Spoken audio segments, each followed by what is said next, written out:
Hello, welcome back to part 2 of restoring this Seiko watch case from the 70s.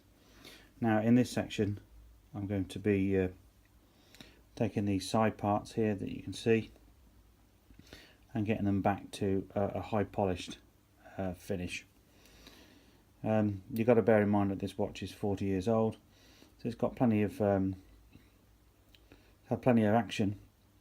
Now, a lot of the superficial ones that you can see, they'll all come out quite easily. Dinks like this, without trying to change the form of the whole watch, I'm not going to be able to get those out. There's a few more sort of down here. It becomes more prevalent as you start polishing it, actually, you start to see them. It's important to try and keep all of these lines as best we can. It's got quite a few sort of contours on this particular one. All I'm going to use for the roughing part to get rid of the scratches is good old wet and dry paper. I've got some 240, some 400 and some 1500 as well. I've also got this little nail block should I need it. I might not need it for this particular case, in fairness. I'm going to start with the coarsest. I only use little bits, and there's a reason for that. You don't want too much, especially when you're trying to do some of these intricate little parts. The smaller the paper, really, the better. I also tend to find that if you fold it, you get a better purchase and, you know, a bit better pressure. But equally, you can open it up and you can use it loosely to get onto the contours. So we're going to just go down the grades as best we can. The more we do now in the prep work, just trying to get that so you can see the scratches again. The more we do now, the easier it becomes for the polishing stage. So I'm just literally going to put it in my fingers, in my thumb there, use my thumb to follow the lines.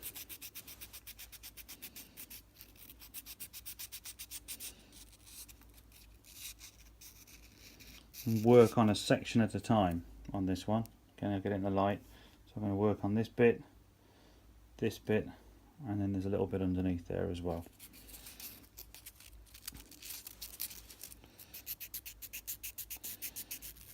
You know, as I've said in other videos, these cases are stainless steel.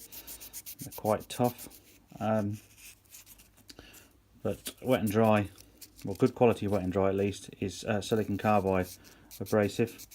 Silicon carbide is one of the stronger abrasives, just below diamond. This is black silicon carbide. You can actually get it in green. I've never seen it in paper form in green, mind, but green in industrial you'd be using to grind stainless steel, really, and hardened steels like that.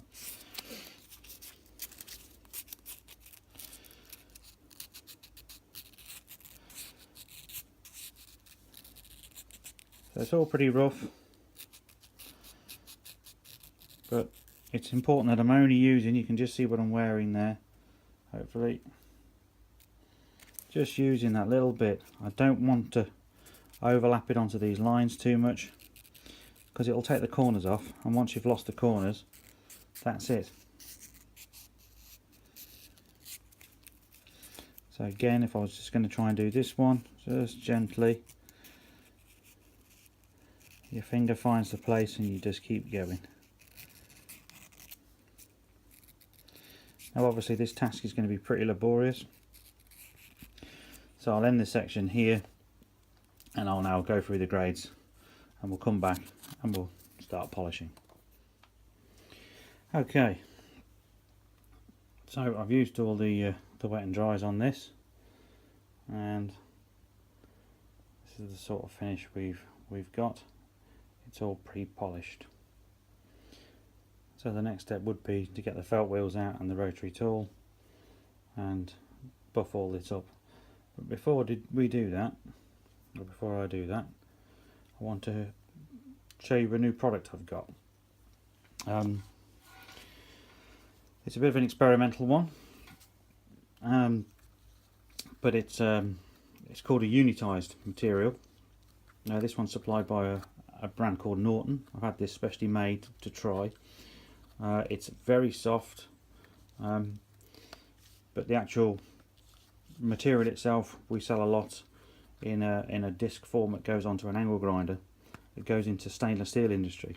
So I got one of these made up, and I'm going to give it a go on the side here with the hole. Just because it's small enough just to get in here. I've got to have a very light hand, but I wanted to give it a try. It should get rid of these superficial scratches extremely quickly.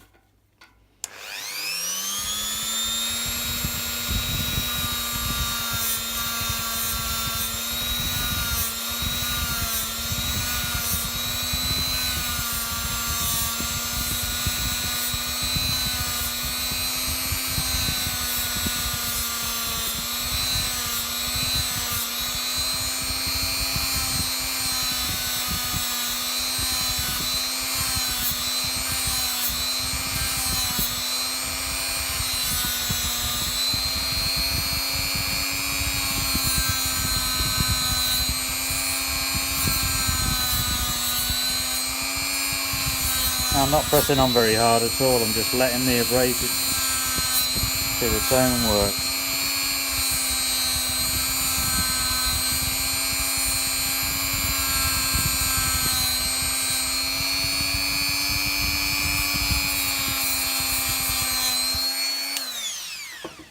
Okay.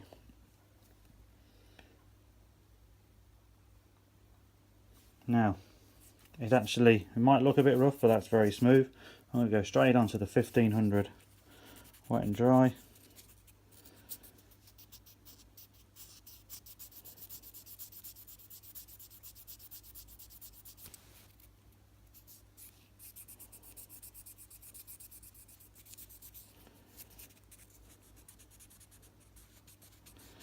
And I'm quite impressed with that straight away. Does need a bit more work. Yes, you can see some down here in the light. They're actually quite deep. I just thought I'd quickly show you that was all. The next part will be the polishing. Okay, now it's time for polishing. I've got a very small but hard felt wheel on. I've also got a softer one that's a bit bigger, which I might use later on, and then the polishing mop as well. We start with a blue compound, and then we move on to the white compound. Now the idea is to offer it up to the felt wheel to try and keep your edges always go away. So the wheel's going to be spinning that way, flick it off the end. If you go on this way like that, there's a tendency you're going to start rounding these corners off. So just a bit of advice there. So without further ado, we'll start off. Put a bit of compound on.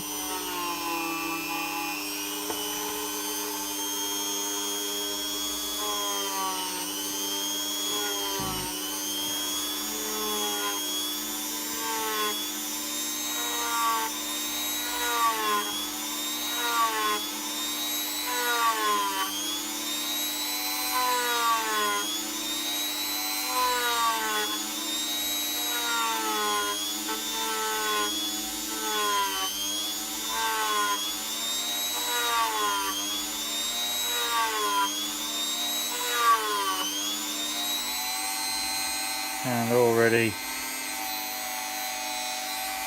it's starting to get some shine there.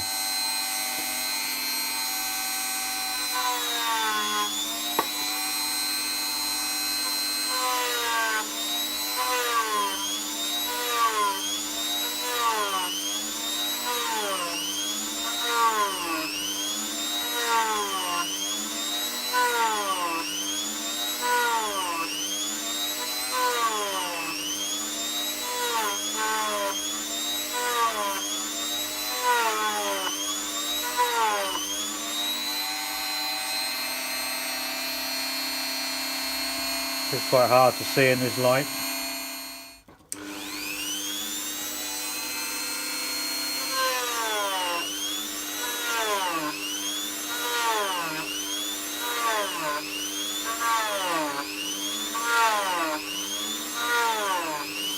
what we want here.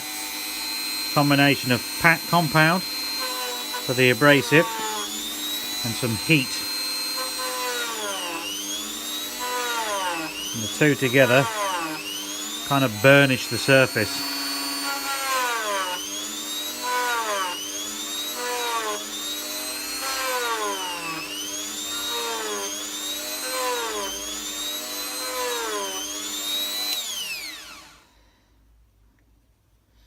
And already we have the beginnings of a shinier surface. A lot more work is required, so once again I'll do some more work and come back and show you. Okay, so this is the finish we've got so far.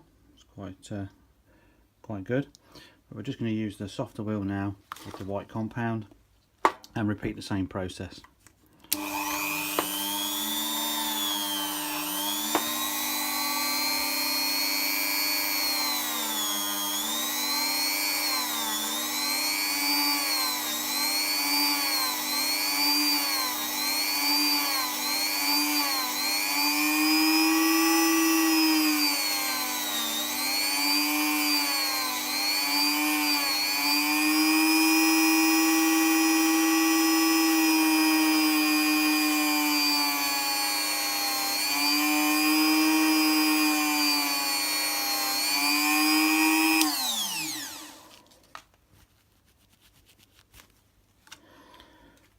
Okay, so that's looking a hell of a lot better. Just to use the polishing wheel for the final pass, this is just a very soft cotton bob. Sometimes I don't even need to use it, but just to show you.